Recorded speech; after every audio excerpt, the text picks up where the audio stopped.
Hello everyone, मैं नीलम तिवारी आप सभी का मैग्नेट ब्रेन्स में बहुत बहुत स्वागत करती हूँ। मैग्नेट ब्रेन्स एक ऐसा चैनल है जहाँ पर आपको किंडरगार्टन से लेके 12th क्लास तक के सारे वीडियोस बिल्कुल फ्री अवेलेबल करवाए जाते हैं। जैसा कि हम अपने कौन सा हमारा पाठ चल रहा है, एकादश पाठ है और जिसका नाम है पर्यावरणम, और उसके भी हमने अभ्यास के जो आपकी पाठ्य पुस्तक में प्रश्न उत्तर दिए हैं उसके भी हमने 4 प्रश्नों को कर लिया। ठीक है, अब हम चलते हैं प्रश्न नंबर 5 पर कि प्रश्न नंबर 5 में हमें क्या दिए गए हैं। ध्यान रखिएगा हमेशा कि जो भी आपके जैसे प्रश्न पत्र बनेगा, ये नहीं सोचिएगा कि हमें गद्यांश आएगा और उससे जुड़ी हुई चीज़ें आएंगी। बिल्कुल आएंगी, वैसा ही हमारा पैटर्न बन चुका है जो सीबीएसई का है। उन्होंने यही कर रखा है कि किसी भी पाठ से संबंधित वो क्या कर देते हैं कि एक गद्यांश, एक पद्यांश और एक नाट्यांश, इस प्रकार से 3 हमारे उसमें भाग में हमारी जो पुस्तक है उसमें 3 प्रकार के आपके पास पाठ भी आए हुए हैं। गद्यांश के कुछ पाठ है, कुछ पद्यांश के हैं, कुछ नाट्यांश के हैं। ठीक है, उनमें भी वो क्या करते हैं कि कुछ गद्यांश दे देते हैं ऐसे, और फिर उसी से जुड़े हुए प्रश्न पूछ लेते हैं आपसे। पहले एक पदीन उत्तर पूछ लेंगे, फिर एक वाक्य उत्तर पूछ लेंगे और उसके बाद पूछ लेंगे भाषिक कार्य। और भाषिक कार्य में जैसे क्या क्या आ जाएगा, आपके विलोम पद दे देंगे, पर्याय विपर्याय पूछ लेंगे। ठीक है, पर्याय पूछ सकते हैं, विलोम और विपर्याय एक ही बात हो जाती है, समानार्थक और पर्याय एक बात हो जाती है। ठीक है, या तो समान अर्थ वाले शब्द कहें या पर्याय कहें तो एक ही बात होगी। विपरीतार्थक कहें, वो विलोम शब्द कहें या विपर्याय कहें, तब भी मान लीजिएगा कि ये विलोम की ही बात हो रही है। ठीक है, इसी में कुछ कुछ देखिए। अब जैसे ये हमारे 11वें पाठ में क्या दिए हुए हैं कि लिखा है उदाहरणम अनुसृत पद निर्माणम कुरुत, कि उदाहरण के अनुसार आपको पद के निर्माण करना है। जैसे क्रि धातु है, ये हमारी कैसी है, हमारी क्रि धातु है। ठीक है, क्रि धातु में वी उपसर्ग लग गया और वी उपसर्ग लगाने के बाद हमने इसमें तिन प्रत्यय जोड़ दिया। कौन सा जोड़ दिया? तिन प्रत्यय जोड़ दिया। इसके का कर दिया लोप, जिसमें कि जब ये जुड़ता है किसी धातु से जब जुड़ता है तब क्या होता है कि इसमें से का लोप हो जाता है, ना का लोप हो जाता है।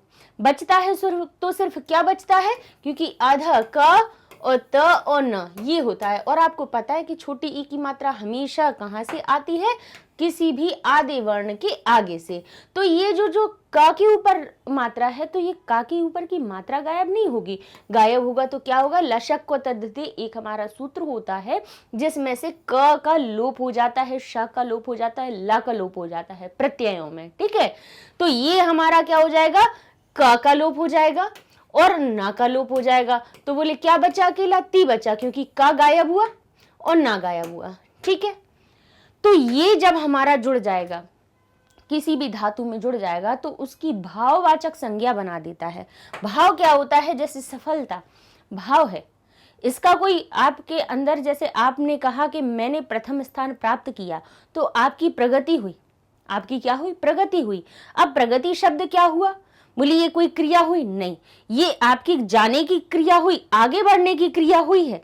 ठीक है, लेकिन वो भी कैसी है, वो प्रगति शब्द जो है गम धातु हुई, उसमें प्र उपसर्ग लगा और उसमें जो एक तिन प्रत्यय लगा, उसने क्या किया, आपके अंदर का भाव बताया।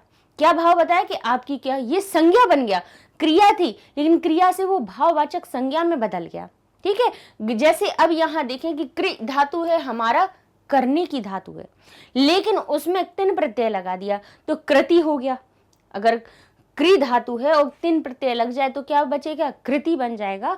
और उसी में वि उपसर्ग लगा दे तो हो जाएगा विकृति। क्या बन जाएगा? विकृति। यानी कृति, बनाई हुई कृति, और वि उपसर्ग लग जाने से उसका उल्टा अर्थ क्या निकल आया कि खराब, विकृति हो गई उसके अंदर। कि कृति तो है यानी किया हुआ तो है किसी के द्वारा काम, लेकिन वो खराब काम, विकृत हो गया। ठीक है, ऐसे ही जब देखिए गम धातु हुई, गम धातु में हमारा प्र उपसर्ग लगाया तो क्या बचा, बोले माँ का लोप हो जाएगा। हलंत प्रत्यय जब जुड़ते हैं तो हलंत वाले प्रायः जो शब्द होते हैं उनका लोप हो जाता है, उनकी इत संज्ञा हो जाती है। तो गम में से भी किसका, माँ का लोप हो गया तो ग बचा, तो प्र ग और ये ती, तो बन गया प्रगति। प्रगति यानी आपकी बढ़ोतरी, आपकी उन्नति। उन्नति शब्द भी देखिए ऐसा ही है, उन्नति। तो जहां पे आपको छोटी ई की मात्रा दिख जाए, भाई इतना सब कुछ भी ना याद रहे तो इतना याद रख लीजिएगा कि जहां छोटी ई की मात्रा दिख जाए और यहाँ पे आपको भाव दिखे, है ना। भाव का अर्थ हुआ कि हमारी क्रिया नहीं है, वो मूल क्रिया नहीं है, लेकिन उसका भाव आ रहा है, क्रिया का भाव आ रहा है, उसमें करने का कुछ ना कुछ भाव आ रहा है। बोले यहाँ करने का भाव है, यहाँ जाने का भाव है, बढ़ने का भाव है। जा नहीं रहा है कोई, गया नहीं था, जाएगा नहीं, लेकिन प्रगति जो शब्द है वो क्या बता रहा है कि आगे आपकी प्रगति हो रही है, अर्थात आपकी उन्नति हो रही है, आपकी बढ़ोतरी हो रही है। दृष्टि में देख लिया, दृष्टि, दृष्टि यानी देखना, ठीक है। देखना दृश्य धातु से बनता है, लेकिन दृष्टि, आपकी दृष्टि जब कौए पर पड़ी तो दृष्टि एक आपका भाव हो गया कि उसकी दृष्टि उस पर पड़ी। यहाँ देखने का भाव उसमें छुपा हुआ है दृष्टि शब्द में। गति शब्द में वह बहुत धीमी गति से चलता है, तो गति भी क्या हो गई, भाव बन गई उसका, है ना। चलने का उसके अंदर भाव कैसा है, गति।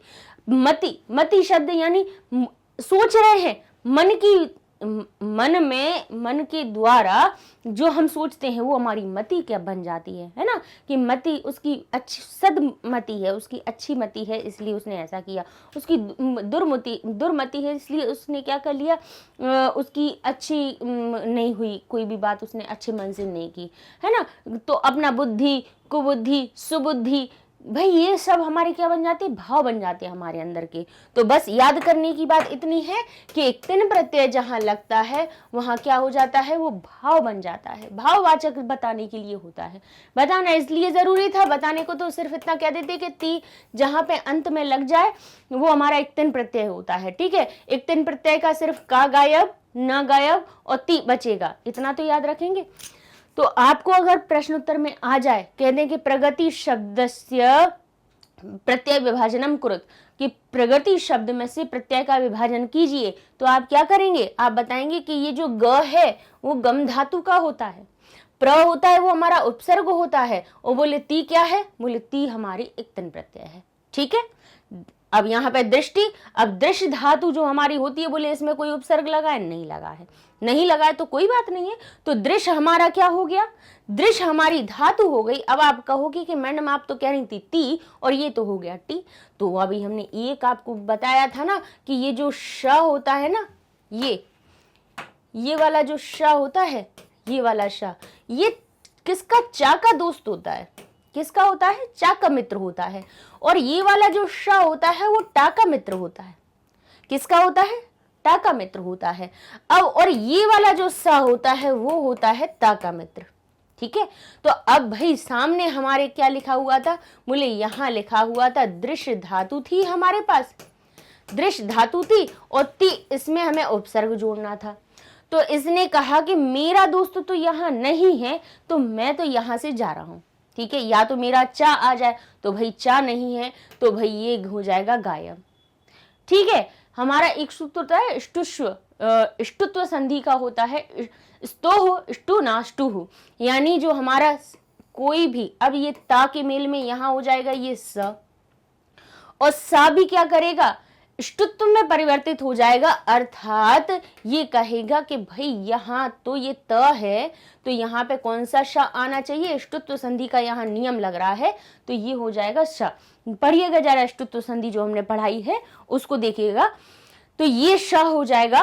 और श जैसे ही होगा तो ता कहेगा मैं इसके दोस्त नहीं हूं, मैं इसका, तो ये वाला श आ गया है, तो ता कहेगा कि मैं तो जा रहा हूं, ट तुम जाओ अपने दोस्त के पास, तो ये ट आ जाएगा यहाँ पे, ठीक है। और आना क्या था, ती, छोटी की मात्रा कहेगी मैं कहाँ जाऊं, बोले तुम तो मेरे साथ में ही आओगी, है ना। ती जो छोड़ा था त को, छोटी की मात्रा को, तो टा ने उसका स्थान ले लिया, क्योंकि यहाँ पे इस वाले श का स्थान इस वाले श ने ले लिया, इष्टुत्व संधि का यहाँ पे नियम लगा हुआ है, ठीक है।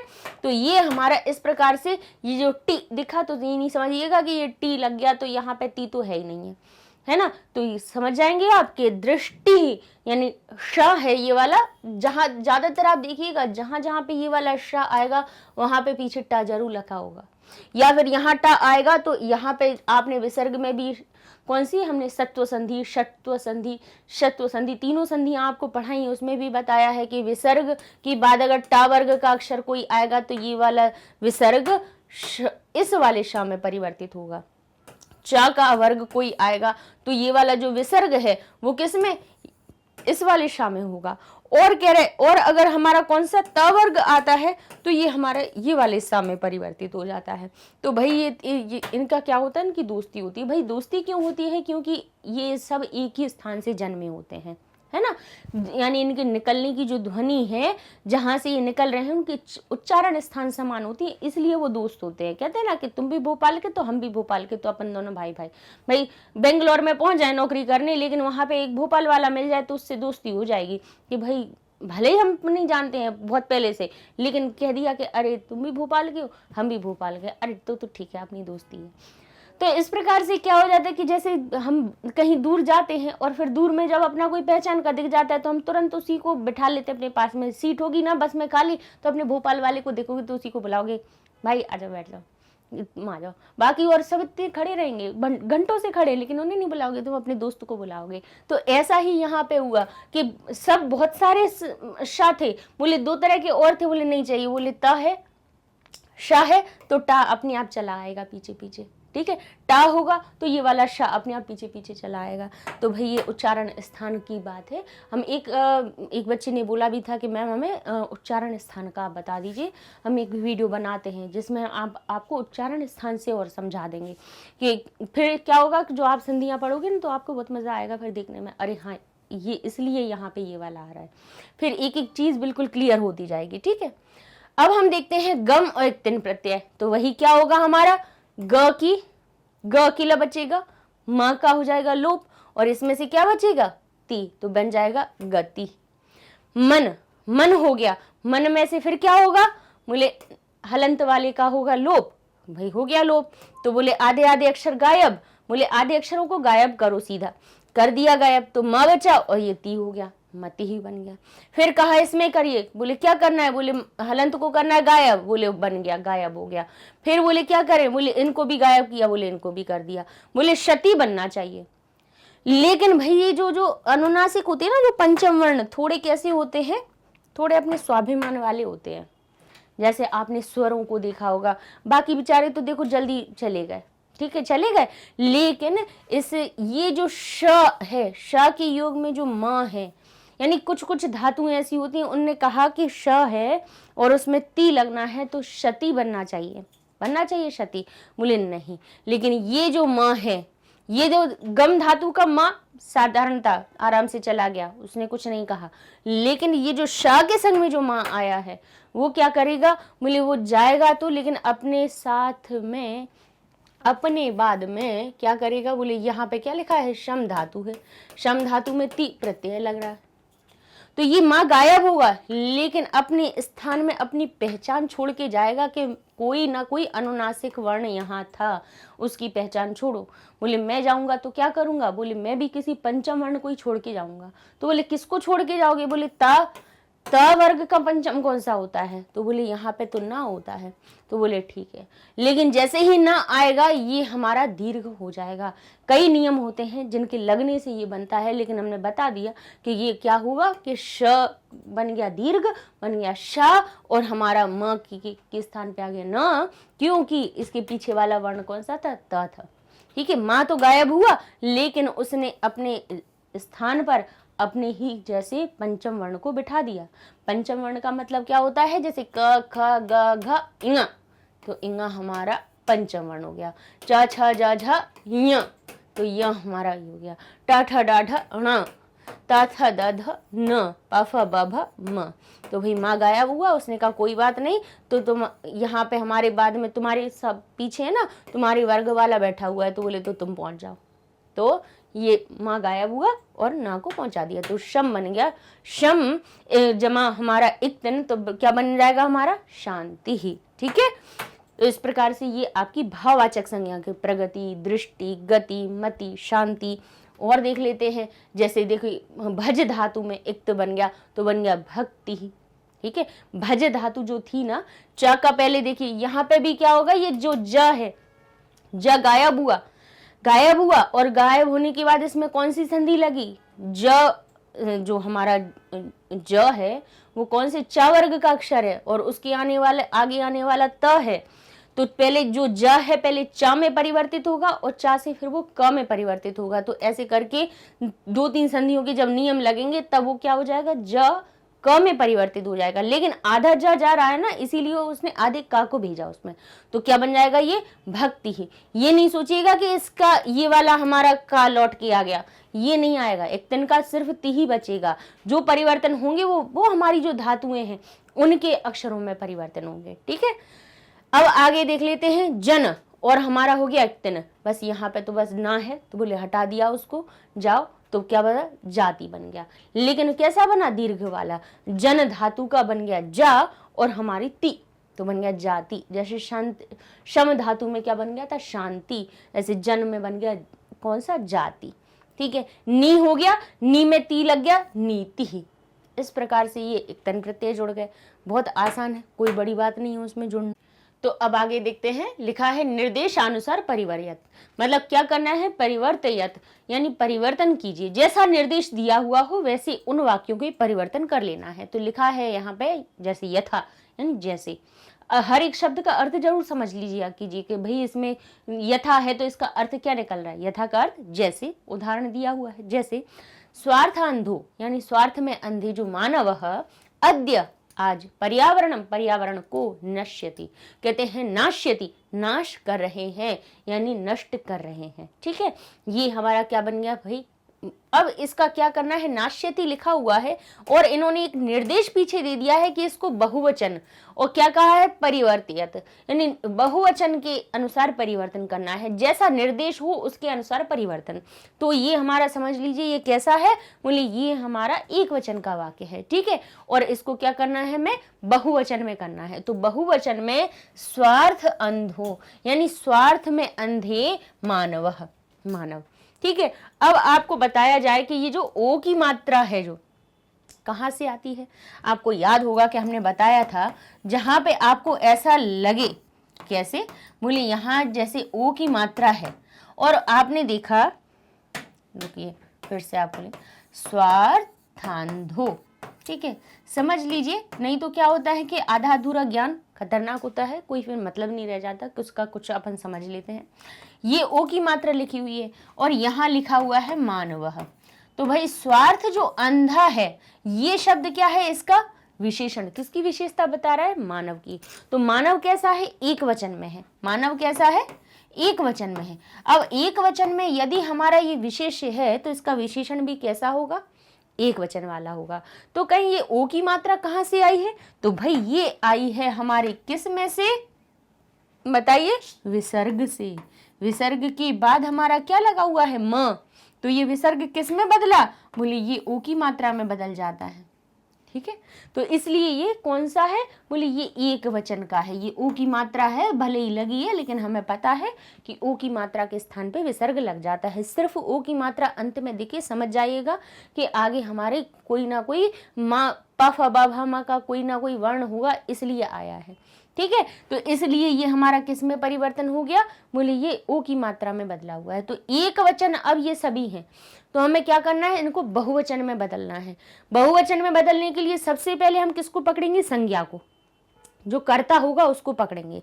पहले कर्ता को बनाएंगे, कर्ता के साथ में फिर हम क्या करेंगे, किस कर्ता, संज्ञा, भाई संज्ञा होता है तभी वो कर्ता बनता है ना। कोई भी संज्ञा शब्द है, नाम है, तो वो निश्चित भाई संज्ञा शब्द है और भाई वो ही तो कुछ ना कुछ काम कर रहा होगा, है ना, जिसमें प्रथमा विभक्ति लगी है। चलिए ठीक है, तो उसको क्या करेंगे, सबसे पहले उसको बनाएंगे बहुवचन। तो मानव का हमारा एक वचन है, बहुवचन क्या बनेगा, अकारांत है, बालक की तरह बनाइए, बालकः बालकौ बालकाः, तो मानवः मानवौ मानवाः, तो बहुवचन क्या बना इसका हमारा, मानवाः बन गया। बहुवचन ये हो गया। अब इसके बाद हम कहेंगे जब मानव का रूप बहुवचन हो गया तो उसका जो विशेषण होगा वो भी भाई उसी वचन का हो जाएगा। ये हमने आपको बताया था कि हमारा जो विशेष्य होता है, जिस वचन का होता है, जिस विभक्ति और जिस वचन का हमारा विशेष्य होता है, जैसे ये कहें ये हमारा प्रथमा विभक्ति एक वचन का है, तो हमारा जो इसका विशेषण होगा वो भी प्रथमा विभक्ति एक वचन का ही बनेगा। अर्थात जो विभक्ति और वचन हमारे विशेषण में है वैसा ही हमारे विशेषण में बनेगा। ठीक है, तो क्या बन जाएगा, स्वार्थांधोः अर्थात ये क्या है, हमारा ओ की मात्रा लगी है, लेकिन आप भूल जाइए, ये ध्यान करिए कि इसमें हमारा विसर्ग है।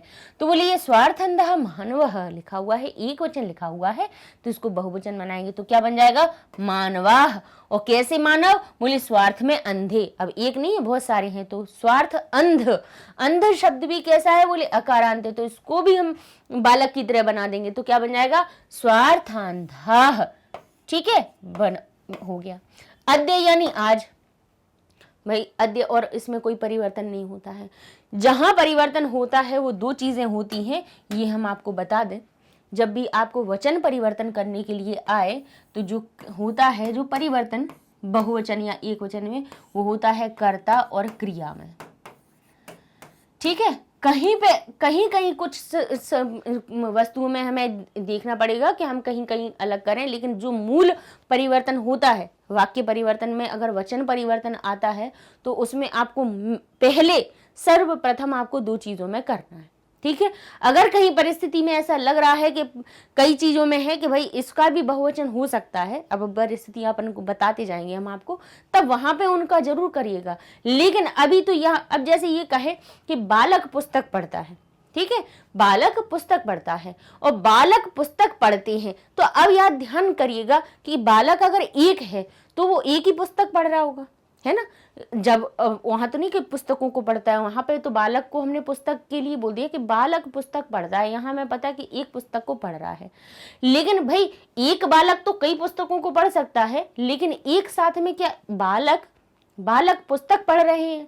ऐसा हो सकता है कि एक ही पुस्तक को पढ़ रहे हो, सब एक साथ में कितने बैठेंगे, भाई सबके पास अपनी अपनी पुस्तकें होंगी। तो ऐसी कई परिस्थितियों में फिर हम क्या करते हैं, जैसे पुस्तक शब्द आ गया तो उसको भी बहुवचन में बना देंगे। ठीक है, क्या कहाँ कहाँ पे परिवर्तन करेंगे, सबसे पहले कर्ता और दूसरा उसकी क्रिया। तो अद्य अव्यय कभी नहीं बदलता है, अव्यय में कोई परिवर्तन नहीं होता है, चाहे कर्ता एक वचन का हो जाए, द्वे का हो जाए, बहु का हो जाए, कोई विभक्ति लग जाए, कोई फर्क नहीं पड़ता। अव्यय जैसा का तैसा रहता है, इसीलिए उसको अव्यय कहा जाता है। यानी अ का अर्थ हुआ नहीं और व्यय का अर्थ हुआ खर्च या कोई परिवर्तन, उसमें कोई परिवर्तन नहीं हुआ या कुछ खर्च नहीं हुआ, इसीलिए उसको अव्यय कहते हैं। तो अर्थात अद्य हमारा अद्य।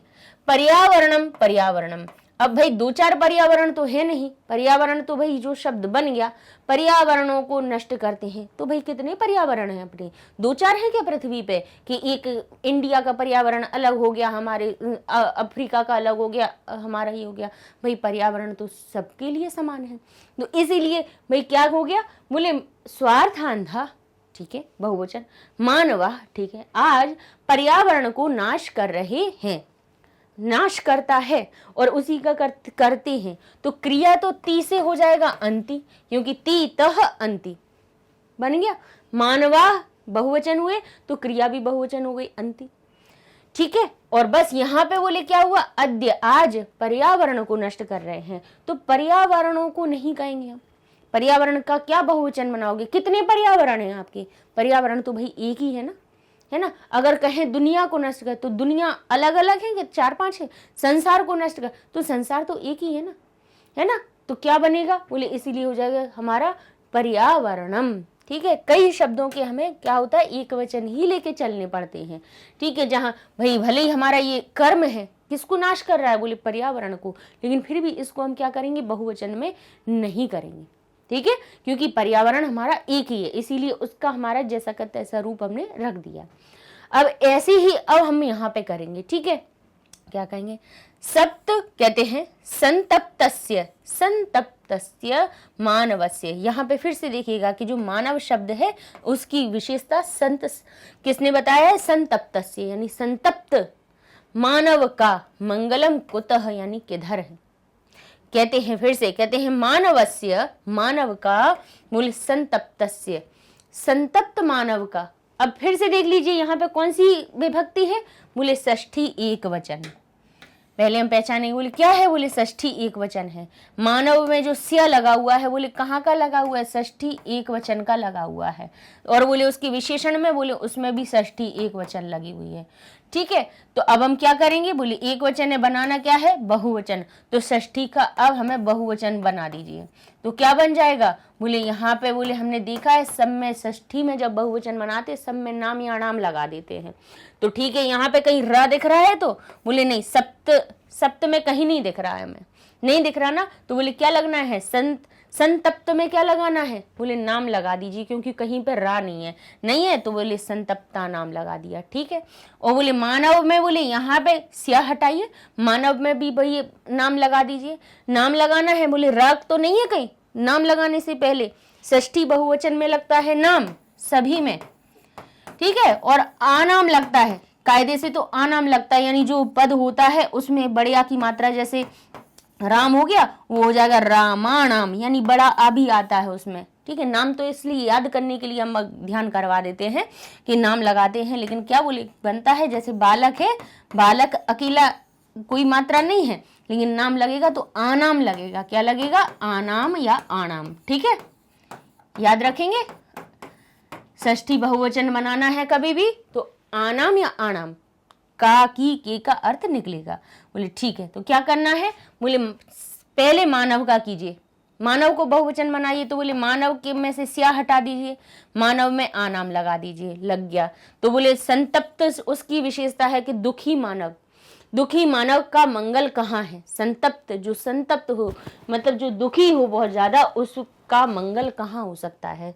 तो क्या होगा, बोले संतप्त इसका मूल शब्द है, स्या हटा दीजिए, बोले संतप्त हटा दी, लिख दिया, स्या हटा दिया, बोले क्या जोड़े, आनाम जोड़ दें, तो ये हमारे बहुवचन में बन गए। ठीक है, का मंगल कुतः, कुतः शब्द क्या कहेंगे, कुतः शब्द है कहाँ, ये हमारा क्या है, एक बोले कुतः शब्द एक हमारा कैसा है, अव्यय के अनुसार प्रयोग किया जाता है। जो कुतः शब्द होता है जिसका अर्थ होता है कहाँ, क्या होता है, कहाँ, ये भी हमारा एक अव्यय होता है, इसलिए कुतः शब्द नहीं बदल है। प्रश्नवाचक शब्द, प्रश्नवाचक शब्द में भी कई अव्यय होते हैं, प्रश्नवाचक शब्द भी कई अव्यय में के अनुसार उनके रूप होते हैं जो बदलते नहीं है। जैसे कुत्र है, कुत्र संति, भाई कुत्र अस्ति और कुत्र संति, या कुत्र स्तः, यानी एक बालक के लिए भी कहेंगे तो भी कहेंगे कुत्र अस्ति, बालकः कुत्र अस्ति, बालक कहाँ है, और फिर कहेंगे बालकौ कुत्र स्तः, तो बोले दो बालक हो गए तब भी कुत्र रहेगा। फिर कहें बालकाः कुत्र सन्ति,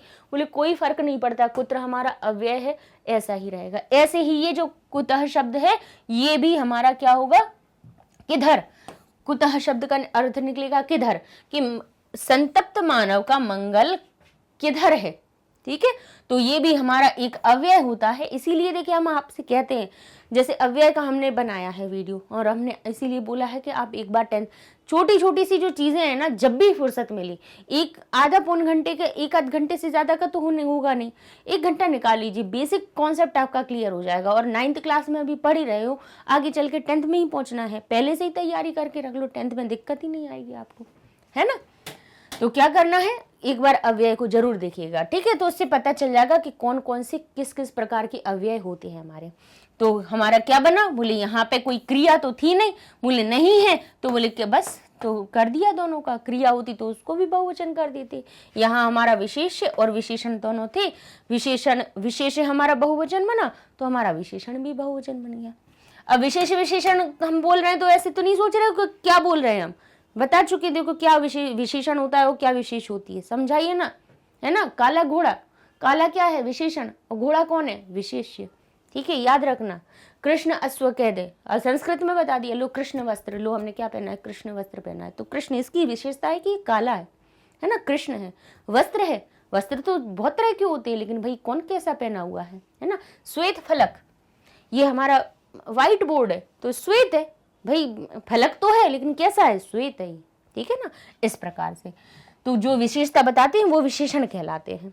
अब आगे देख लेते हैं, मानवाह, मानवाह पर्यावरण कोक्षौ, मानव, अब देखिए मानवाह बहुवचन लिखा हुआ है, अब क्या करना है, बोले तो निश्चित है, मैं या तो 1 में बदलेंगे या 2 में बदलेंगे, तो बोले मानव है, इसको क्या करना है, पर्यावरण कोक्षौ, यानी पर्यावरण के गर्भ में, सुरक्षिता भवंती, सुरक्षित होता है।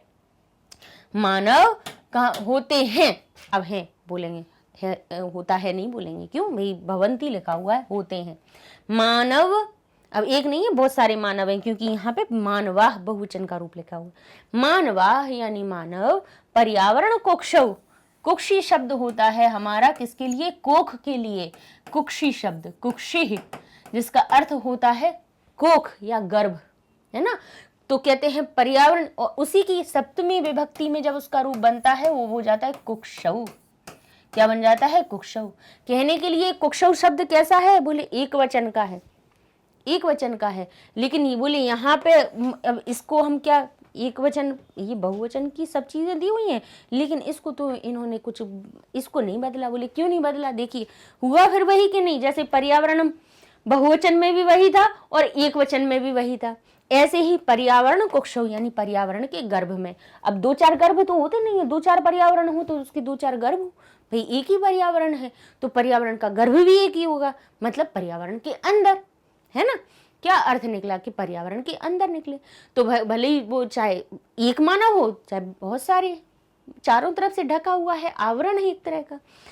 बस तो यही देखना है हमें। बोले यहाँ पे क्या करना है, बोले एक वचन। तो बस ये याद रखना कि कौन कौन सी चीजें बहुवचन की लिखी हुई हैं, जो जो चीजें बहुवचन की हों उन सभी को एक वचन में बदल देना, ठीक है।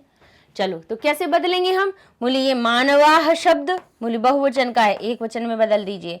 बालकाह बहुवचन, तो बालक एक वचन, तो क्या हो गया, मानवाह का हो गया मानवः। पर्यावरण कुक्षौ, पर्यावरण के गर्भ में, बोले इसको कोई परिवर्तन नहीं करना है, ऐसा कैसा लिख दो। अब यहां जरूर करेंगे सुरक्षिता, ये कैसा है, सुरक्षिता यानी सुरक्षित रहता है। यहाँ देखो ये बहुवचन का लगा है, जैसे बालकाह बनता है, बोले बालकाह जैसा है तो बोले हम भी इसको बालक बना देंगे, बालकह बना देंगे एक वचन में। बोले यहाँ क्या दिक्कत आ रही है, बोले यहाँ भी इनने भवंती क्रिया, ध्यान कीजिएगा, क्योंकि कर्ता के अनुसार हमेशा क्रिया चलती है। कर्ता हमारा बहुवचन का था तो इसलिए क्रिया भी बहुवचन की थी। अब भाई जब हमारा कर्ता ही एक रह गया तो हमारी क्रिया कहाँ से बहुवचन की होगी, तो अंति की जगह हो जाएगा ये हमारा ती। जैसे देखा है ना आपने, ती, तह और अंति, तो बोले अंति लगी हुई है तीसरी, बोले बदलना एक में है, तो बोले क्या हो जाएगा, बोले धातु वैसी बनी रहने दो, अंति की जगह पे ती लगा दो, ना हटा दो, बोले हट गया, ठीक है, बन गई, इतनी सी बात है ना। बस क्या बड़ी समस्या है बच्चों, अभी देखो अपन खेलते खेलते में ऐसे सीख जाएंगे चुटकियों में, कोई बड़ी बात नहीं है। अब देखिए वन वृक्षा, क्या लिखा हुआ है, वन वृक्षा यानी वन के वृक्ष। देख लीजिए कौन सा वचन है, पहचानो क्या कौन सा वचन है, ये एक वचन है, द्विवचन है, बहुवचन है, बोले यहाँ तो बहुवचन है, बड़े आ की मात्रा है, बड़े आ की मात्रा यानी बड़े, ठीक है, बड़े हैं, ठीक है। तो क्या करना है, बोले इनको क्या बनाना है, एक वचन बनाना है, तो क्या करेंगे, हटा दो बड़े आ की मात्रा, वन वृक्ष बन गया, बन गया। निर्विवेकम यानी विवेकहीन होकर, विवेक के बिना, विवेक के बिना छिदंते, ये काटते रहते हैं वन वृक्षों को। वन वृक्षा क्या कहते हैं, निर्विवेकम, निर्विवेक, छिदंते नष्ट करते हैं या काट देते हैं। छिद धातु का अर्थ क्या होता है, काटना। तो बोले वन वृक्षा, बोले अब ठीक है, बोली जो कुछ लिखा हो ठीक है, हमें क्या करना है, बोले हमें तो क्या करना है, उसका हमें एक वचन बनाना है, तो वन वृक्षा लिखा हुआ है, एक वचन बना दीजिए, बन जाएगा वन वृक्ष, ठीक है। निर्विवेकम, बोले ठीक है, इसको अपन को कुछ नहीं करना, ये कर्म है, अपन इसको जैसा का तैसा लिख दो, लिख दिया। अब यहाँ देखिए ये जरूर बहुवचन की, देखो अंते, अंते लिखा है तो छिदती हो जाएगा। अब आप कहेंगे कि अभी तो आप कह रहे थे कि ती और ये हमारा अंति, लेकिन अब भाई ये ते और अंते का क्या अर्थ हो गया, ये कौन सी नई चीज आ गई, ती तह अंति याद कर रहे थे हम, अभी ये हमारा ते और अंति आ गया।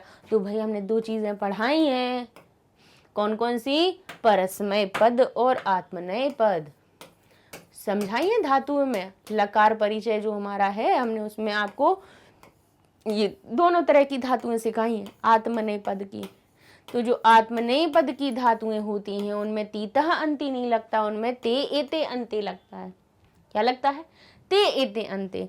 तो बस क्या करेंगे आप, बोले क्या करेंगे, तो छिदंते की जगह छिदते लिख देंगे, छिदते लिख देंगे, रूप बन जाएगा, कौन सी बड़ी बात है। फिर से देख लीजिए, निर्झराह बहुवचन, निर्मलम कुछ नहीं करेंगे, जलम कुछ नहीं करेंगे, प्रयच्छन्ति इसका करेंगे।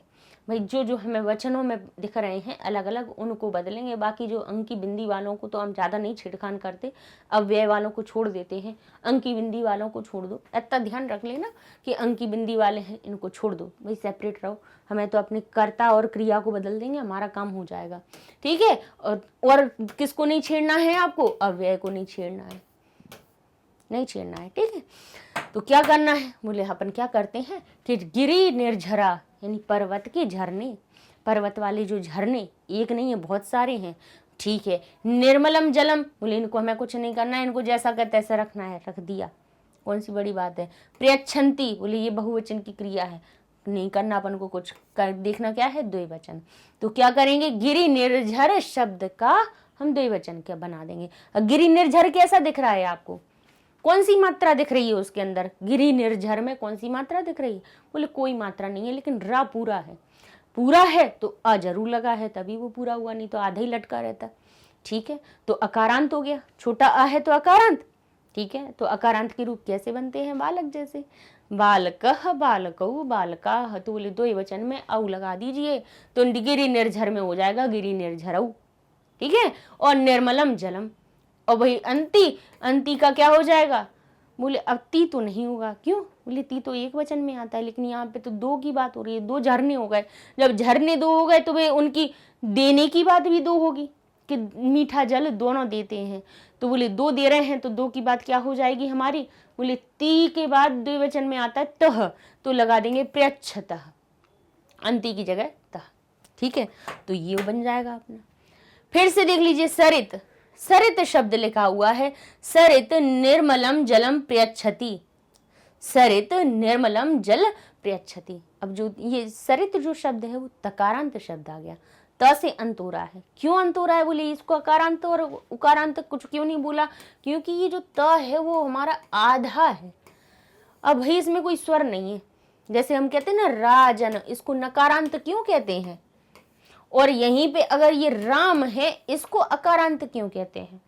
भाई कहने को तो ये भी व्यंजन है और ये भी व्यंजन है। कहने को तो राम में भी हमें आ कहीं नहीं दिख रहा है और यहाँ पे भी हमें आ कहीं नहीं दिख रहा है। तो भाई इनका ये क्या चक्कर है कि इसको हम कह रहे हैं अकारांत और इसको कह रहे हैं नकारांत? वो इसलिए क्योंकि व्यंजन में हलंत कब आता है? जब उसमें स्वर नहीं लगाओ। स्वर नहीं है अगर उसके अंदर तो वो बेचारा आधा ही लटका रहेगा, तब वो अकेला व्यंजन ही रहता है। व्यंजन पूर्ण कब माना जाता है? जबकि उसमें कोई क्या लग जाए? बोले जब उसमें वही माँ में हलंत हट जाए, वो पूरा खड़ा हो जाए, उठ के खड़ा हो जाए। तो बोले कैसे खड़ा होता है वो? बोले सीधा उठ के खड़ा, आधा नहीं लटका रहता है। सीधे उठ कर खड़ा कब हो जाता है? जब उसमें कोई ना कोई स्वर जुड़ जाता है। जैसे आधा है ये और इस आधे में जब हमारा कोई अ जुड़ गया, आ जुड़ गया या कुछ भी जुड़ गया, तब जाके वो हमारा म बना। हम छोटा आ हमेशा इसलिए बताते हैं क्योंकि बच्चे कंफ्यूज सबसे ज्यादा इसी में ही होते हैं। बाकी की तो सब मात्राएं हमें अलग दिख जाती हैं। जैसे म है और माँ में जब बड़े आ की मात्रा लगेगी तो वो हो जाएगा माँ। तो भाई इसमें तो हमें स्वर दिख जाता है अलग से, पहचान अपनी सीधी लाइट फोकस कर देता है, भाई हम हैं। मात्राओं वालों की तो बहुत अच्छी बात है, मात्राएं तो अलग ही बता देती कि अरे हम खड़े हुए, ए की मात्रा स्वर, ई की मात्रा स्वर, री की मात्रा स्वर, सब बता देते अपनी। लेकिन छोटा अ बेचारा ऐसा है कि लगता भी है, सबको पूरा भी करता है, दिखाई भी नहीं देता है, शोबाजी नहीं करता है ना, नहीं ज्यादा अपना शो ऑफ करता कि नहीं भाई हम तो यहाँ पे खड़े। लेकिन उसमें कितनी बड़ी महत्वपूर्ण भूमिका है कि राम में माँ को पूरा उसने ही किया। तो ये इसीलिए क्योंकि ये आधा रहता तो हम इसको मकारांत कहते शब्द, लेकिन ये जब पूरा हो गया अर्थात इसमें अ जुड़ गया, तभी ये पूरा खड़ा हुआ है हमारे सामने। तो जब अ इसमें जुड़ा, आधे माँ में अ जुड़ा, तभी तो ये माँ बना। तो ये किससे अंत हुआ उसका? बोले आ से अंत हुआ, इसीलिए इसको अकारांत कहते हैं। लेकिन हमने कहा राजन में देखा कि ना आधा ही है ना, ना को तोड़ा तो बोले कुछ नहीं निकला, ना आधा ही का आधा लटका हुआ है, अर्थात इसमें कोई स्वर नहीं जुड़ा, तो ये हमारा नकारांत हो गया, न से अंत। ऐसे ही जो सरित शब्द है वो भी हमारा कैसा हो गया? बोले कैसा है? देखो हलंत वाला, आधा है, कोई स्वर नहीं है, तो कोई स्वरांत नहीं होगा, ये व्यंजनांत ही होगा, व्यंजन से अंत होने वाला ही होगा। बोले अंत है तो बोले त से है तो तकारांत हो गया। ये तकारांत शब्दों में अगर आप पढ़ें तो उसमें क्या बनता है, अब इसको क्या बताना है, बहुवचन। तो बहुवचन में सरित शब्द बन जाता है सरितः। क्या बन जाता है, सरितः। अंक की बिंदी वालों को छेड़ना नहीं है, नहीं छोड़ा, छेड़ा हमने तो निर्मलम जलम हो गया। भाई प्रेक्षति ती एक वचन, बनाना क्या है, बहुवचन, ना और आधार जोड़ दीजिए तो हो गया अंति, प्रेक्षन्ति। लीजिए ये हो गए परिवर्तन, बड़ी बात नहीं है। ती का कर दिया अंति, ठीक है। जहां हमारा जो कौन सा बोले जो हमारा कर्ता था एक वचन से बहुवचन में बदल दिया, बहुवचन से एक में बदल दिया, और नहीं तो कहीं कहीं द्विवचन में बदल दिया, कोई बात नहीं। बस क्रियाओं को बदलना है, कर्ता को बदलना है, दो चीजों का ध्यान रखना है, और इस प्रकार से अपने हमारे क्या हो जाएंगे, ये वाक्यों में परिवर्तन। ठीक है, अब ये हमारे पास एक प्रश्न दिया हुआ है, उसमें पर्यावरण रक्षणाय, पर्यावरण की रक्षा के लिए भवन्तः यानी आप, किम क्या, बोले करिष्यन्ति क्या कर सकते हैं आप, क्या करेंगे आप, इति विषय इस विषय पर आपको 5 वाक्य लिखने हैं। इति विषय पंचवाक्यानि लिखत, इस विषय पर 5 वाक्य लिखिए। तो जैसे यथा, जैसे अहम विषाक्तम अवकरम नदीषु न पातिष्यामि, कह रहे हैं कि मैं विषाक्त जो जल है, क्या अवशिष्ट जो निकल रहा है, विषाक्तम यानी विषैला जो अवशिष्ट निकलता है नदियों में, ना पातिष्यामि मैं कभी नहीं उनमें बहाऊंगा, है ना। अगर आपका को मौका मिले कभी भी इन चीज़ों के लिए, और अपन को प्रयास करना है कि जब हम कहीं बड़े होकर कहीं इन चीज़ों में जाते हैं, कारखानों में कहीं पे जा रहे हैं, कुछ भी कर रहे हैं, तो हम ऐसा प्रयास करें कि हमारे द्वारा पर्यावरण को कोई नुकसान ना पहुँचे।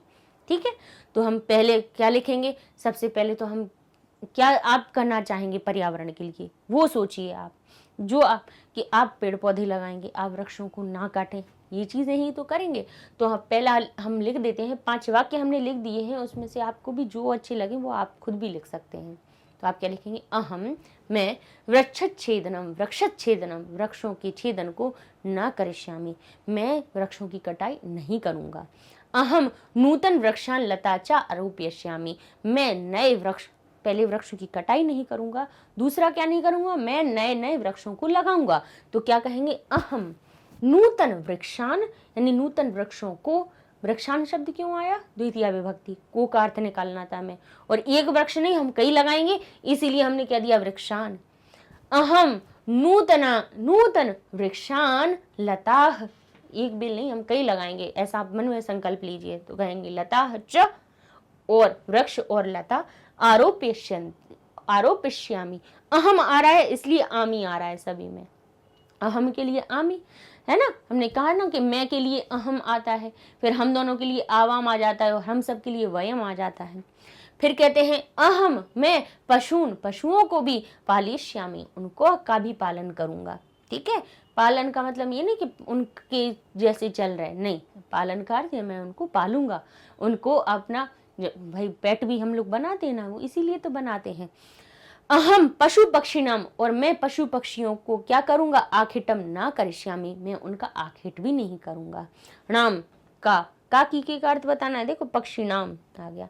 ठीक है, और आप कहेंगे रामेणा आता है, भाई इधर तो रा है ही नहीं है पशु पक्षी में, फिर भी ना क्यों आया, तो एक रा का भाई एक और होता है छ, ये भी ना को पसंद नहीं करता है, बहुवचन में ये भी ना को ही लेके आता है, चाहे तृतीया विभक्ति हो उसमें एन लिखना हो तो वो एन लगवाएगा। ठीक है, र और छ दोनों क्या करते हैं, ना को पसंद करते हैं। ठीक है भाई, दोस्ती की बात है, जिसकी जिससे पसंद आए। ऐसी इन दोनों की है कि ये जो र है और ये श है, ये अपने साथ में आने वाले ना को किस में बदल देते हैं, अपने दूसरे दोस्त में ना में बदल देते हैं। ठीक है, जैसे राम है तो रामीण हो जाएगा, रामीण नहीं बनेगा। इन बालक है तो बालकीन बन जाएगा। ठीक है, तो यहाँ पे क्या हुआ, अहम मैं पशु पक्षी नाम, पशु पक्षियों का आखेटम, आखेट को न करिष्यामि नहीं करूंगा। फिर और क्या करूंगा मैं, अहम मैं वापी कूप तड़ाग आदि नाम, यहाँ पे नाम लगा दिया क्योंकि यहाँ पे ना र था ना हमारा अच्छा था, कि मैं वापी वावड़ी कुएं और तड़ाग आदि का निर्माणम करिष्यामि, निर्माण करूंगा।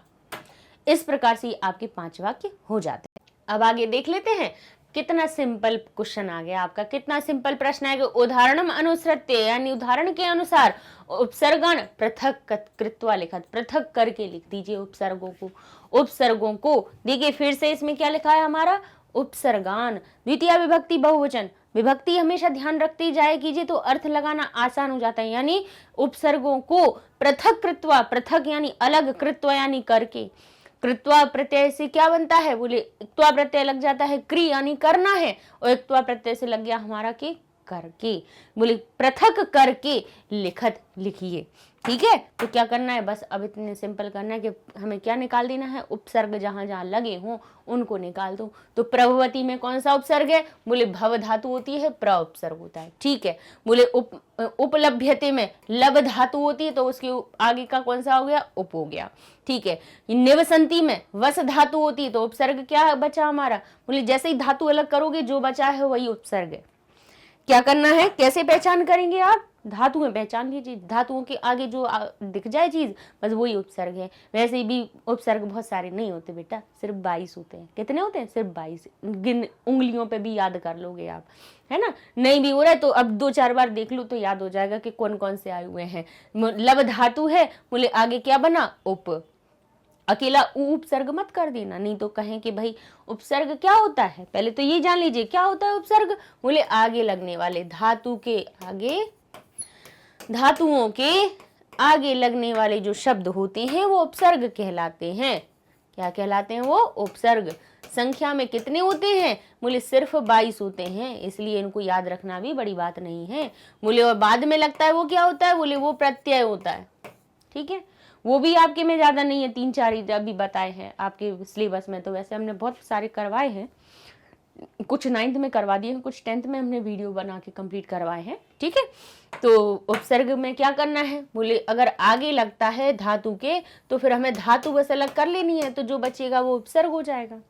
ठीक है, तो क्या बनाएगा, बोले भवती तो उपसर्ग प्र, बोले लभ्यते हमारी लब धातु है तो बोले उप उपसर्ग, वस धातु तो आगे वाला हमारा नी, बोले सम उपहरंती तो हर धातु, हृ धातु होती है, हृ धातु का हर बन जाता है, यानी हृ जो होती है ना हमारी धातु, हृ का होता है हरण करना, लेकिन उप का अर्थ हो गया पास में, और सम लगा दिया तो सम उपहरंती, उप लगाने से वही जो हृ का हर बन जाता है वो उपहार बन जाता है। क्या बन जाता है, उपहार। एक जगह वो हमने बताया था आपको कि उपसर्ग लगने से अर्थ परिवर्तन हो जाता है, तो यहीं पे वही चीज हुई है कि यहाँ पे हृ धातु है हमारी, तो उसका हो गया हर, री वाली जो भी धातुएं होती हैं वो जब बनती हैं उनका, या कहें कि उनके जब रूप परिवर्तन होते हैं तो वो गुण में परिवर्तन हो जाती है, री का अर बन जाता है, यानी जो क्या होगी, क्री है तो कर बन जाएगा, आपने देखा होगा है ना, क्री धातु होती है उसके कर के अनुसार रूप चलते हैं। ठीक है, ऐसे ही ये हृ धातु है, हर इसका रूप चलता है, तो बोले हर हो गया तो बोले क्या है इसके अंदर, हरंती हो गया, तो बोले कौन कौन से उपसर्ग है, बोले समुप तो कोई नहीं होता है, तो बोले इसमें 2 उपसर्ग है, कौन सा, सम भी है और उप भी है, 2 उपसर्ग है इसमें। और बोले इसमें तर धातु, बोले हाँ, बोले ठीक है इसमें तर है वही त्रि धातु, बोले इसमें तर तो हमारा क्या हो जाएगा, वी उपसर्ग हो जाएगा। बोले यच्छ धातु है, यच्छन्ति, ठीक है प्रदान करना, तो बोले प्र उपसर्ग लगा हुआ है उसमें। ठीक है, फिर कहें बोले गता, गता जो धातु है बोले गम धातु से बनती है, गम धातु में फिर हमारा कौन सा बन जाता है, वो लिखते प्रत्यय लग जाता है, तो बोले गता बन जाता है। ठीक है, गत शब्द का क्या बन, गम धातु से पहले तो इक्त प्रत्यय लगता है तो बन जाता है हमारा गम का गत, क्योंकि माँ का हो जाता है लोप और इसका का लोप हो जाता है, और वो क्या बन जाता है, ये 2 प्रत्यय बनते, हमने समझाया है आपको, एक तो प्रत्यय समझाए थे तब, तो ये ग,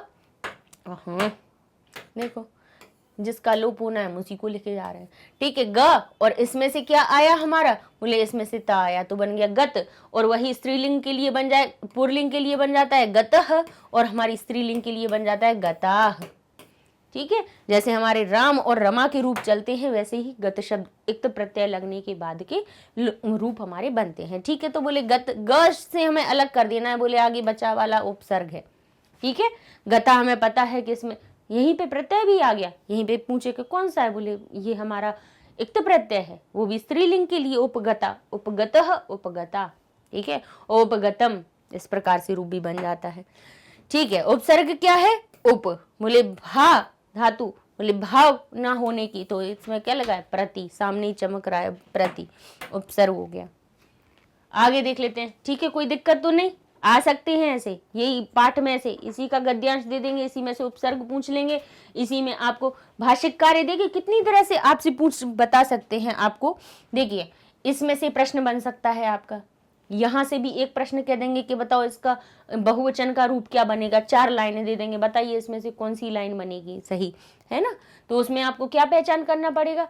उन्होंने मान लीजिए आपको पेपर बनाने वाली जो है, उन्होंने क्या किया कि एक वचन वाली ये लाइन दे दी, और उन्होंने कह दिया कि इसके एक, ये बहुवचन की लाइन दे दी और कह दिया इसके एक वचन का परिवर्तन क्या होगा, और भाई यहाँ पे 3-4 लाइन लिख देंगे, तो एक में क्या गलती कर सकते हैं वो, क्या आपको कंफ्यूज कर देंगे। यहाँ पे एक वचन दे देंगे, वन वृक्ष है तो सब जगह एक का दे देंगे, एक जगह उसको कर देंगे छिद्यते, एक जगह लिख देंगे छिद्यतः, ठीक है, एक जगह कहीं पे छिद्यंती लिख देंगे, अलग अलग क्रियाओं का रूप बदल दें, या यहाँ एक नहीं तो द्विवचन लिख दें। तब आपको ध्यान रखना है कि एक वचन में क्या क्रिया का रूप होता है और क्या हमारे कर्ता का रूप होता है, यहां से प्रश्न बन सकता है। और ये हमने आपको बताया था इक्त प्रत्यय इससे भी हो सकता है, और उसके पहले भी जो समझा दिए उनमें से भी। तो ये नहीं समझिएगा कि हम ये अभ्यास में से नहीं आएंगे, इन्हीं से संबंधित प्रश्नों को आपसे पूछा जाएगा। ठीक है, अब लिखा है उदाहरणम अनुसृत्य, उदाहरण के अनुसार, अधोलिखिता नाम नीचे लिखे हुए, समस्त पदानाम समस्त पदों का विग्रह लिखत, विग्रह लिख दीजिए। ठीक है, क्या लिखना है यहाँ पे, हमें विग्रह कर देना है, वही समस्त पद और विग्रह वाला। ये अभी हमने जो अपना 10वां पाठ हुआ है उसमें हमने आपको कौन सा समझाया था, द्विगु समास का समझाया था, जिसमें संख्यावाचक शब्द होता है, बताया था। समस्त पद का अर्थ क्या होता है? समास, समस्त पद, और इसका अर्थ हो गया विग्रह पद। दूसरा क्या हो गया? विग्रह पद। जैसे हम कहते हैं ना संधि और संधि विच्छेद, ऐसे ही समास जो होता है, समास का अर्थ होता है, समास क्या होता है? समास का अर्थ होता है दो शब्दों का मिलना और मिलके वो छोटे हो जाए, थोड़ा उनका रूप छोटा हो जाए, उसी को समास कहते हैं। जैसा कहते हैं लंबे में ही लिखे रहे तो फिर क्या मतलब निकला, तो फिर उनमें कोई परिवर्तन हुआ ही नहीं। समास का अर्थ क्या होता है? संक्षिप्त हो जाना, छोटा हो जाना। ठीक है, दो शब्दों का मिलके, संधि वर्णों में होती है, ध्यान कीजिएगा। समास और संधि में क्या अंतर है? संधि हमेशा दो वर्णों में होती है और समास होता है वो दो शब्दों में होता है। ठीक है, शब्दों में हो जाएगा, दो पदों में हो जाएगा। पद कब बनते हैं? जब विभक्ति लग जाती है। तो बोले यहाँ पे देखिए क्या यहाँ पे परिवर्तन हुआ, ये हमारा ध्यान करिएगा, ये हमारा द्वंद्व समास का, द्वंद्व समास के ये हमारे, यहाँ पे आपको नाम खोल के नहीं बताया है, नाम स्पष्ट रूप से नहीं बताया, सिर्फ ये कह दिया है कि उदाहरण के अनुसार आपको क्या लिखना है, जो समस्त पद हैं उनके विग्रह लिख दीजिए। जैसे उन्होंने कह दिया कि तेजो वायु, तेजो वायु, इसका बस कर देना है। बोले क्या करना है? बोले ये करना है कि इनको अलग अलग लिख देना है, यानी अग्नि और वायु। इसका अर्थ क्या निकल रहा है? तेजो वायु का अर्थ क्या निकल रहा है? अग्नि और वायु। अभी ओ की मात्रा का भी समझाते हुए चले आ रहे थे। ओ की मात्रा कहाँ बनती है? बोले बनती है हमारे विसर्ग से। ओ की मात्रा कहाँ बनती है? विसर्ग से। तो जो तेज शब्द है वो क्या है? तेजो शब्द क्या है? बोले तेजो शब्द है तेजः। क्या है वो? तेजः। और इसमें क्या लगाया हुआ है? वायु। तो ये लिखा हमने वायु। तो ये हमारा क्या हुआ था? बोले विसर्ग हमारा ओ की मात्रा में परिवर्तन हो गया था, और इसका अर्थ क्या निकल रहा है? अग्नि और वायु। अब जहां पर आपको और छुपा हुआ दिखे, द्वंद्व समास का अर्थ क्या हुआ? और। द्वंद्व में क्या छुपा होता है अंदर? द्वंद्व समास की पहचान है कि द्वंद्व के अंदर हमेशा और छुपा हुआ होता है। जैसे संख्या अभी हमने समझाई थी आपको, पंचानाम वटानाम समाहारा, जहाँ पे कौन सा हो? पहला पद हमारा संख्या वाला दिखे तो वो हमारा होता है द्विगु। कौन सा होता है? द्विगु। संख्या, द्वंद्व। और कैसे याद रखेंगे? क्योंकि दा और दा में बहुत कंफ्यूज हो जाते हैं बच्चे कि द्वंद्व कौन सा है, द्विगु कौन सा है। तो ध्यान रखिएगा, द्विगु संख्या, बोलिए द्विगु संख्या, द्वंद्व और। ठीक है, द्विगु में संख्या और द्वंद्व में और। एक लाइन याद कर लेंगे, याद बना रहेगा हमेशा। ठीक है, तो इनमें क्या किया है, इन्होंने और को छुपा दिया। क्या कर दिया, समस्त पद मतलब समास कर दिया, और को छुपा दिया। अब हमें विग्रह करके वो उस और को बाहर निकालना है, छुपी हुई विभक्ति को बाहर निकालना है। उसके अंदर क्या छुप गया उसको बाहर निकाल के रख दो, अलग अलग बैठ जाओ। भाई समस्त का अर्थ हुआ एक संग में रह रहे हैं, अब नहीं बन रही, अब हमें अलग रहना है। तो बोले तो अलग रहना है तो भाई ये तुम्हारे कपड़े तुम्हारे पास, तुम्हारे कपड़े तुम्हारे पास, अपने अपने अपना अपना सामान लो, अपने अपने कमरों में रहो। अलग हो गए, विग्रह हो गया। ठीक है, समस्त एक संग में रह रहे थे, एक ही कमरे में दोनों भाई बहन बड़ी खुशी से रह रहे थे, बहुत अच्छे से। लेकिन भाई पढ़ते पढ़ते दोनों में हो गई लड़ाई। बोले नहीं रहना मैं मम्मी पापा, अलग अलग कमरे दो में दोनों को। तो फिर क्या करेंगे, तो बोले अपना सामान तुम समेट को अपने कमरे में रखो, तुम अपना अपने में रखो, बस यही रखना है। अभी बेचारे सब समस्त में रह रहे थे, एक संग में रह रहे थे। और एक संग में रहने से क्या होता है, कभी कभी जैसे बल्ब है वो भी एक ही के संग में काम चल जाता है ना, पंखा है वो भी एक ही में चल जाता है, एसी है एक ही से काम चल जाता है। अलग अलग हुए तो सबको अलग अलग चाहिए। भाई उसका एसी है तो मैं भी एसी, उसके में पंखा तो मैं में पंखा, उसके में कंप्यूटर तो हमारे में। तो वो यहीं पे ये चीज हो गई। बोले क्या, बोले अभी तो एक ही विभक्ति से काम चल रहा था कि दोनों में एक ही विभक्ति लगा दी थी, काम चल रहा था। लेकिन जैसे ही अलग अलग हुए तो उसने कहा हमारी भी हमें विभक्ति दो, तुम्हें और तुम्हारी विभक्ति दो। क्या बनेगा, बोले मूल विभक्तियां दे दो, कोई अपनी अपनी नहीं, जो हमारे काम की चीज है वो दे दो और उन्हें उनकी काम की। तो इसमें इन्हें क्या किया, तेजो वायु चह। तो काम की बात पे आ जाते हैं अपन कि द्वंद्व समास में जब दोनों पदों को आप अलग अलग करेंगे, और थे यानी दो संग में जुड़े हुए थे, दो भी हो सकते हैं, तीन भी हो सकते हैं, चार भी हो सकते हैं। तो और शब्द से जुड़े थे कि राम सीता और गीता, और से जुड़े थे, तीन जुड़े थे साथ में, लेकिन अलग अलग हुए तो एक एक हो गए ना। एक राम अलग हुआ, सीता अलग हुई और गीता अलग हुई, तो सब एक एक वचन में हो गए। अभी तो इकट्ठे थे तो बहुवचन थे। तो क्या करेंगे, जब विग्रह हुआ तो वे कैसे वचनों में हो जाएंगे, एक वचन में। हर एक शब्द का अपना अपना वचन आ जाएगा। जैसे कहा गिरी, तो गिरी भी अपने कैसा आ जाएगा, एक वचन में, तो क्या हो जाएगा, गिर यह। ठीक है, बोले निर्झरा, बोले निर्झरह लिखा हुआ है, इसको हम क्या कर देंगे, निर्झरह, गिरयः निर्झरः च। ठीक है, गिरी और निर्झर, तो बोले ये हो गया हमारा विग्रह। ठीक है, ऐसे ही कहा पुत्र, क्या कहा, पत्र और पुष्पे, पत्र और पुष्पे। ठीक है, क्या करना है हमें, बोले यहाँ पत्र शब्द लिखा हुआ है, तो अब पत्र का पत्ता कैसा होता है, पत्र का अर्थ क्या होता है, पत्ता। ठीक है, अभी तो साथ में लिखे हुए थे सब।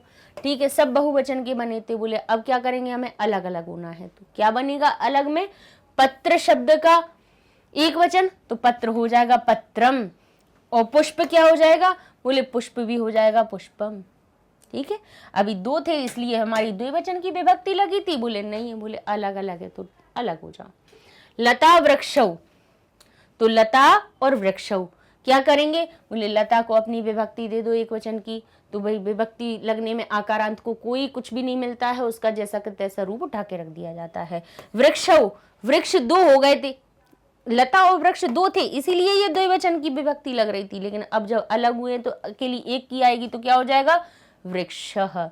यहाँ पे भी जो निर्झर शब्द है ना, ये भी निर्झरः हो जाएगा, द्विवचन नहीं आएगा। ठीक है, अब कहा है पशु पक्षी, तो पशु अलग कीजिए एक वचन तो पशु हो, पक्षी अलग कीजिए, बोले नदी, जैसे ई कारांत नदी होता है, बोले इसका भी एक वचन में कोई परिवर्तन नहीं होता है, तो नदी का नदी लिख जाता है, तो पक्षी का पक्षी लिख गया। जैसे लता का एक वचन में कोई परिवर्तन नहीं होता है, लता का लता लिख जाता है, बालिका का बालिका लिख जाता है। ऐसे ही यहाँ पे अभी हमने लता को लता लिख दिया, कोई एक अकेली एक वचन में भी तुम्हें कोई विभक्ति नहीं मिलेगी। ठीक है, ई कारांत को कोई विभक्ति नहीं मिलेगी। तो पशु अलग किया तो बन गया पशु और पक्षी पक्षी। और संग संग में क्या निकल रहा है, बोले छुपा हुआ जो इनमें और था, जो इनमें संबंध बना के रख रहा था, जो इनके जुड़ गया था, उसको अलग निकाल दीजिए। कहा अग्नि वायु, और बोला अग्नि और वायु, अर्थ क्या निकल रहा था, और छुपा था, तो बस इस ये और को सबसे बाद में लगा दिया कि पशु पक्षी च, यानी पशु और पक्षी। ऐसे ही कीट पतंगो द्विवचन की, तो बोले कीट अलग लिख दीजिए, पतंगा अलग लिख दीजिए, पतंगः, दोनों में एक एक वचन, और ये हो जाएगा च। बस ये हमारे हो गए आपके, एक तरह से हमने आपको द्वंद्व समास भी बता दिया और साथ साथ में अपना प्रश्न भी हल हो गया। एक तीर से दो निशाने, है ना, दो चीजें अपनी पूरी हो गई।